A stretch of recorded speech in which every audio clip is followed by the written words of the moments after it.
Hey guys! Hey guys! It's We Are Here. And today we wanted to do a kind of different video where we just sit down and have a chat. We wanted to talk specifically about uni, or if you're in America, college. And we just wanted to go over a few talking points, things that maybe we could help you out on, give you some tips, some advice, all that jazz. Yeah. Firstly, we want to talk about A-levels. We just finished year 13, so we're basically going off to uni soon, and that's going to be a very big change for us. And we're all going to, we're going to the same university. This one's going to a different university. Yeah, and so what were your experience with A-level? Well, as an overall? the A-levels was really hard. Like from the very beginning, it was like it's like learning a whole different thing. Like everything you learn through GCSE was multiplied by 10. But it's actually, the content is there's just so much content. I think the step between GCSEs, A-levels, it's like the step is huge. It really is. It is huge. Beginning of AS, I was literally getting D's. And the thing is, that's okay. I'm pretty sure I got that's even worse at times. No, it was just like, what am I doing? What am I not doing properly? I remember the first chemistry exam that we did, I got a D. Difference between getting a good grade and just hoping your own intelligence will help you is working hard. Working hard and putting the effort actually does make the difference, because you have smart people in the class, and it's not because it's not just their genes. You've been learning the same thing, but the only difference between you and them is that they're putting the work in it. Whether it's during break time, during their free periods at home, they're actually putting the work. And that's one major thing I regret, is not working as hard. I actually put everything to the last minute. Or I assumed I was working hard enough, but I was working, when I'd revise, I was revising the wrong ways. Yeah, and I just never understood the best way to revise personally. Yeah, everyone revises differently. Some people put posters on the wall, some people record themselves talking, some people make just bullet points, some people just watch, remember my GCSE science. Some people do that, but you need to find the best way to revise, because that is so crucial. Because if you're revising in the wrong way, that's not going to get you the great grades, is it? No!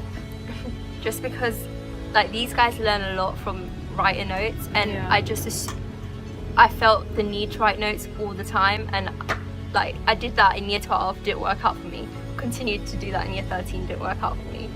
And you just really need to know what works best for you. Don't do what your friends do.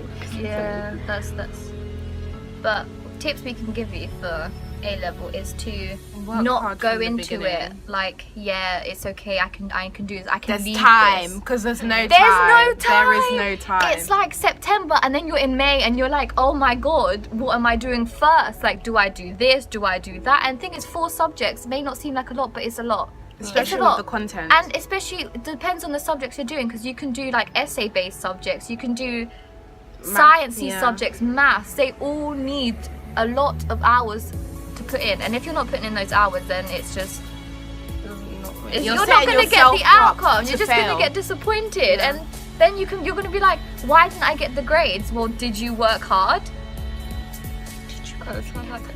So for exam tips we can give you is, when your teachers say do the past papers, do the past papers. Do them again. Practice. Do them again. And again. And again. Look at the mark scheme. What does the mark scheme want? Because if it's...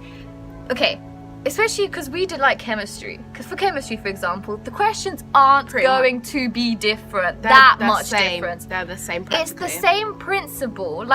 For a mechanism, you're going to have the same mechanism. There's no difference. The mechanism isn't going to change. Maybe they'll change the element. Or... Yeah, so if you learn the principle, you can apply it. And the thing with me is, I am rubbish at applying things. Biology. Biology. If you want to do biology, just know that you cannot just learn the textbook. It doesn't You work cannot. I wish it was just textbook based. You have to apply the question, and it's so difficult for me to branch out. Don't doubt yourself, because I had an issue with that. I always doubted my answers, and I was never confident in what I wrote, or just generally just go into the exam feeling confident. feeling confident. Also, use your teachers. They're there for a reason. Try to pickpocket at their brain, ask them questions. You know, I have this thing where I feel like if I ask a question, everyone's gonna be like, oh my god, that's such a stupid question. How do you not know that? There's no such thing as a stupid question. It's for your own benefit. Just ask the teacher. What are they gonna do? Laugh? If they laugh, who cares? At least you've got the answer. If you have a question, then most likely that other people in that class have the exact same question and they're just as scared as you are. Don't just sit there like a lemon. Your A2 grades are going to be based on your AS grades. So make sure you can forget grades, UMS points, right? You need the points. So I did chemistry, biology, psychology. Love did the same, and Jessica did geography instead of psychology. I think that if you really want to do psychology, but you need to know what you're getting yourself into. 21 essays aren't gonna learn themselves, okay? And even geography was very essay based as well. You need to combine more than one though. Yeah. Because although one may be effective, but using different techniques, using different parts of your brain, that would prove to be more effective. It will help to transfer things that you have in your short term into your long term, and then I think that's what you want. Like, you may think you know it for like the day that you learn it on, but 2 weeks. Try remember it the week after. And it's bye-bye. Yeah. Now we're going to talk about expectations versus reality. We're being talking about broad, as in the course you want to do, the grades you could actually realistically get. Personally, all of us wanted to do medicine. And so we were like set, yes, we're gonna do medicine, and we went to lectures, we did everything.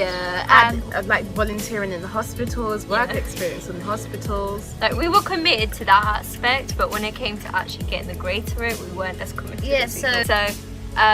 I gave up on the idea of doing medicine. Well, I didn't give up, but it wasn't realistic for me to go to medicine. Yes, and me and the love,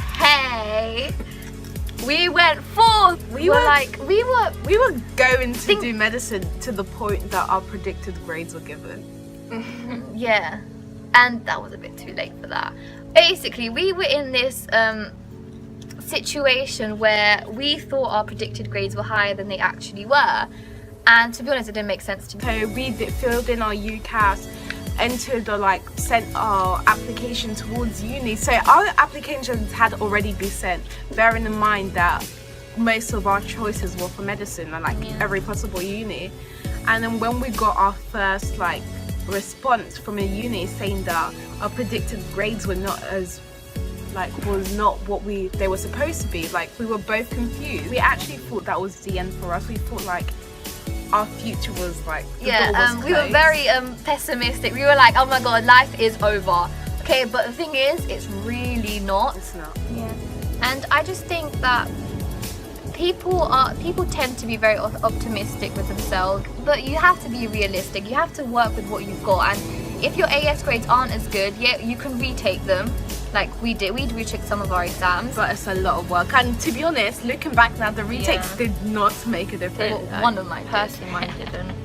The thing is, I had an idea that I would retake my ASs, some of my ASs, actually the majority, but I would retake them and then they would bump up my grade in the A2. But because my focus was on AS. Like, you forget about A2. It didn't go well. The next one we wanted to talk about was choosing your universities, and on the principle of staying at home or on campus.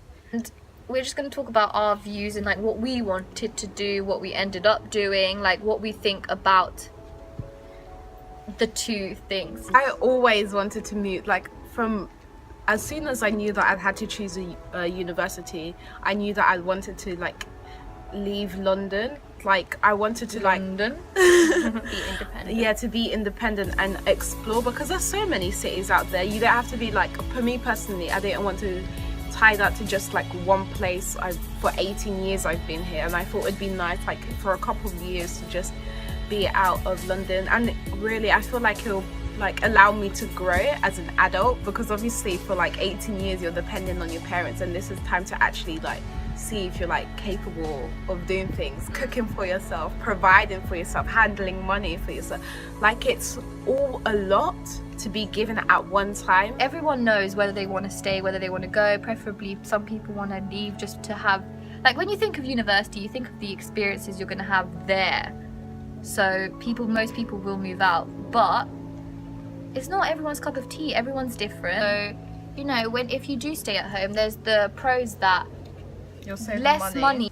Don't move out just to party. Yeah, okay, Just yeah. because the idea of having you need to know fun. your priorities when you go to uni, because yes, it's all about, some people have the idea where it's like, yes, let's get lit, innit? Whoa. But it's really not. You need to know your priority. You can't just be going out every day, getting drunk, and then attending your lectures drunk. Because what's the point of that? Like, Or yeah, you hangover. can have fun. Like, that you have fun. Obviously, nobody's telling you like you can't have fun. it's so much fun. But you need to know your boundary. You need to tame yourself. Like, be grounded. And okay, so we want to talk about failure, and in general, it's okay to do worse than expected, because Wait, it's not. I mean, if you. not everything is Okay, going to so be given to you on a plate. We wanted everything to work out in the way, so like, just a one-way Go street. to And get sometimes married, that have path, kids. you know, splits. Like, there are other ways to. Maybe it might be longer, but it's not the end of the world. It really isn't. Or if Just you don't like, give up hope as Mhm. well. Like, when I got my ASs and I realized I couldn't do medicine, like, no lies, I was not heartbroken, but it's just the idea that your plans aren't gonna go the way. yeah, like, And it's that you not in your scary. yeah, that it's Because not in you your have control. to think of like something else. Alternative Yeah. pathways, and I think that's okay, because when one door closes, another one opens. Yeah. So. And everyone needs to be open to And change. take all opportunities, Yeah. like from whatever angle they come, to take them, because you never know where your life will lead. Honestly, And especially like if you don't get your grades are exactly what you hope, and you get rejected into all your unis, like clearing actually works, guys. I know many people who went through clearing. yeah, I would Don't say put that yourself down. change is scary, but with change comes good things. Everything happens for a reason, and that is what I live by. When you go to uni, I think one of the biggest fears is making friends, and will I be likable? Will people find me weird? Everyone's gonna be focused on making friends on the first few days. That I feel like everyone's just gonna be like chatty. Good influences benefit you so much, because these guys, I think the friends that I hang out with are like the best influence on me. They help you, they like guide you, like, this is right, this is wrong, don't do that, do this. They always want the best for you. So if you're gonna find people who are gonna peer pressure you, who you're gonna feel influenced by, but to do the wrong thing, then I feel like it's better to cut ties with people like that, and, you know, be with Have a good vibe. You get a good yeah, vibe good from. vibe, yeah. But I mean, when I met Bilal, man, there was sparks flying everywhere. I was like, damn! with friends, don't be scared to socialize. Like, it's hard to. And you're not going to speak make to friends people. sitting around. You have to actually try. Get us. Don't be scared to go up to someone and be like, hi, how are you? What's your name? How you doing? They're going to be kind. Relieved that you actually came yeah, up they're to gonna be like, oh my them. god, someone's actually talking to me. I have a friend now. I think when I used to go to those uni day thingy stuff, Open day. Open and then days. people would come up to me, because I never spoke to people because I was shy, or I was just quiet. And then when people come up to me, I would just be like, thank God, someone talking to me. We can do Obviously. a part 2. This can be part Yeah, 1. we can do one when we've actually started uni, gotten used to it, adjusted, like, you know, had experience with There's ourselves. so many things that There's so many things. we're gonna be like new to. Yeah, there's so many new experiences that Things we're that will be new to scared us. of. It's gonna be difficult, but you know, It is you going just to be gotta. difficult, but Nothing's easy in life. To be No, honest. never. and just take everything one step at a time. So we will definitely make an update and tell you guys how it's going. Hopefully, we have I'm a good so time. hunchbacked. Do you realise I've been sitting Yes, like I this? know. So much. And This is how straight we actually are, guys. We've been sitting through. yeah, We more wish you all the excited best. than no. Yeah, we wish you. Yeah, And those who are in year 12 going to year 13, good luck to all of you. yeah. Don't panic yourself. Don't stress yourself out, because Yeah. you know, It's it's gonna put pressure. I on feel you. like personally, and everyone else says this, but A levels is the hardest obstacle, like Yeah. education. So we wish you anyone who does go into uni, Wish and you the anyone who best. is going into year 13 or even into year 12. Please do not think that you can manage. Do not slack. Take it as something serious, because time's gonna go by and you're just gonna be like, what am I doing? Thank you for watching. It might be long, but we wanted to get through it, everything. Just talk it out. Yeah, and thank you for watching. Bye. Okay. Bye. Bye.